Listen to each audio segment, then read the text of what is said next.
What's going on, everybody, and welcome back to Comic Breakdown. Now today we're getting into Imperial War, Nova Centurion. This is a one-shot tie-in, and really following Nova after he connects to the Worldmind, and after they learn that the Inhumans are responsible for everything. The story starting us off on Xandra, once home to the Nova Corps, but now it's nothing more than a tomb. We pick up at the moment where he connected to the Worldmind, and as he gets up to his feet, he looks around and he sees as if everything is frozen. But what is really happening is that he is experiencing time at 10,000% of reality. The Worldmind keeps on saying brain bridge connection failed. It continues to try and reconnect this, to connect to Nova's mind, but it's not able to. The Worldmind tells him that it's critical you pay attention. It tells him to stop fighting me. Now, Richard at this point, he's like, I don't know what you're talking about. I don't know what's going on. I don't know where I am. But what I do know is that I'm not fighting you. And then this is when he sees it. The corrupted Worldmind thought that he had left this behind back in the Cancerverse. That is not the case. It tells Richard, do not fight me. But Nova tries to run. He tries to get out of here as fast as he can. Though the corrupted Worldmind tries to reason with him, tries to let him know that we have to establish a connection or this isn't going to work at all. That I can't help you if you keep running from me. But they also can't establish a connection without his consent. This is where he prepares to go full Nova. But then it stops him. It tells him that everything you're seeing right now is not real. You're having a panic reaction to the re-establishment of the brain bridge. You've channeled the Nova Force for so long without one. This is a virtual space. You can't be harmed and it cannot harm you here. But if you channel the Nova Force at such a level, you will kill your friends in the physical world. Finally understanding, he allows it to reconnect. And with their connection, Nova is connected back to the Xandarian Worldmind. This is when they are transported to a graveyard for the Nova Corps. Still operating at 10,000 times the objective time frame of actual time. This is where the Worldmind really just explains everything that's going on, and they try to figure out what's happening. The Worldmind tells them, because you were away from me for so long, a Nova Corpsman, they're not meant to operate independently like you've been doing. Usage of the Nova Force requires tremendous complexity and sophisticated management protocols. So what happened was your psyche's reaction to re-establishing the brain bridge. But we also learned that this isn't the full power of the Worldmind. This is a backup, because in order for the Nova Corps to survive, Richard had to survive. Because of that, the Worldmind Prime was more or less destroyed. And so Xander may be gone, and it only survives through the core. The core, it only survives through Richard. His energy reserves are at about 66%. Though the Nova Force is supposed to be like a limitless primordial energy source, this Worldmind is a backup, a lifeboat for the entire culture and body of knowledge. So it's able to manage the Nova Force, but it's limited in comparison to that of Worldmind Prime. This backup was never meant to be activated like this. It was never supposed to supplement the Worldmind Prime in the event of a catastrophic disaster. It was supposed to do that and nothing more, a temporary patch until they get Worldmind Prime back online. And so while it can access the Nova Corps, manage the accessing of the Nova Corps for Richard, it cannot use it itself.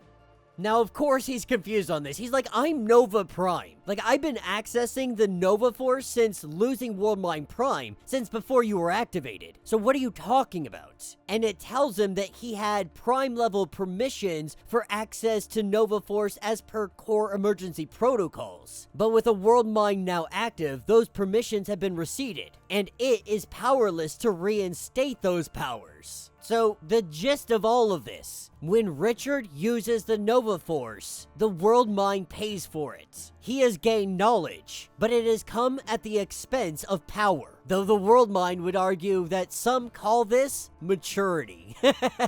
But now that they've figured that out, they got bigger fish to fry. They gotta figure out who is behind this intergalactic war. Here's what we know. Multiple galactic dominions. We have council member states, all have suffered the assassinations of their head of states. This is destabilized political, economic, and militarily. The goal was obviously to create chaos, to create war. He doesn't believe that Wakanda actually did this. He knows that if Wakanda did this, they wouldn't even know about it. They're too good. And then there's the Skrulls. The Skrulls were easy to blame, but then there's gotta be somebody pulling their strings. They haven't been this motivated since their religious crusade. All of this data he's realizing is too much, and this was the intention. Whoever's responsible for all of this, they meant to flood it with so much information, to make it convoluted, to make it confusing. But if you ignore the noise, if you pay attention to the silence, this is a war that involves every single power. Or does it? Who is suspiciously absent from this war? Who's a galactic player that hasn't been involved in this fight? Who has the most to gain from a state of flux? That's when he connects the pieces. The Inhumans. Now, he doesn't have any proof. He doesn't know how they did it, but he knows that they did it. Coming out of this, telling them that he knows who did this, Peter, Shuri, and him, they take off. They head to Fulcrum. Now, even Peter Quill, he's like, oh man, I don't know about this one. Like, are you sure it's the Inhumans? That's a pretty deep cut. Like, they used to be players, but no one's heard from them in an age. But Nova would argue that these are the guys that took a Kree empire with one ship. They took 1,000 worlds with a single ship. There isn't anything that is beyond the Inhumans. Their biggest problem is that they don't have the proof.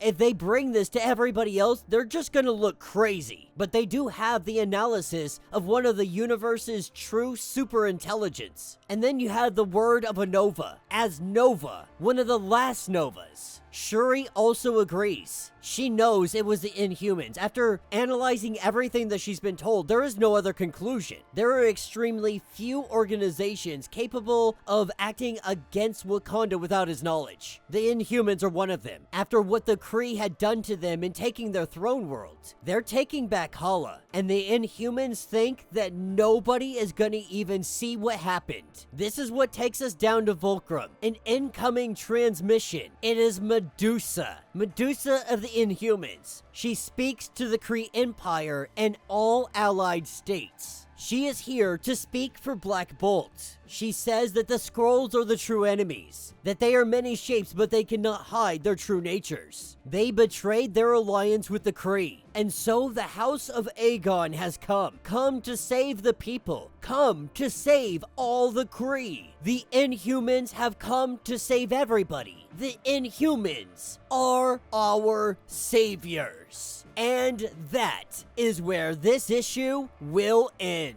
So let me know what you guys think down in the comments. Definitely an awesome issue. So this is what they're planning. This is what the Inhumans are doing. They cause an entire intergalactic war, and then they swoop in, and they're like, hey guys, hey Kree, we're actually here to help you. By the way, your ruling class, they're all gone, so guess what? We have a whole empire known as the Inhuman Empire. We got your back. In fact, we're gonna move in, and we'll stay on Hala. We'll occupy the throne, and you will never have to be scared again. That's the play. That is the move from the Inhumans. They are here to pretend as if they are the heroes in this whole scheme, not like they started it all. They're the ones that kicked off the war to begin with. They antagonized and murdered and manipulated and schemed all of this for this to happen. The only problem, Richard, Peter Quill, and Shuri all know the truth. The Inhumans may think that they're able to just get away with this like nothing happened. But what happens when all of their plans, all of their schemes begin to unfold? Do the Inhumans actually grab a foothold in the galaxy? Do they secure their seat at the table in this galactic bureaucracy of a war? Or is this the final nail in the coffin to wipe out the Inhumans once and for all? Let me know what you guys think. Let me know your thoughts. Let me know your theories. If you want to get caught up on everything that has been going on with this series, go ahead, check out the link in my description as well as the top of this video. It's going to get you completely caught up on everything that has been going on with this series. If you would like to support the channel, you can always do so by joining the channel membership. This is a lot like Patreon, having a bunch of different tiers from $1 to $50 $5, loyalty badges, and all that jazz. Helps out the channel tremendously, but if you're not able to do this, please do me the favor, subscribe to the channel, like this video, hit that notification bell, and with that being said, until the next breakdown.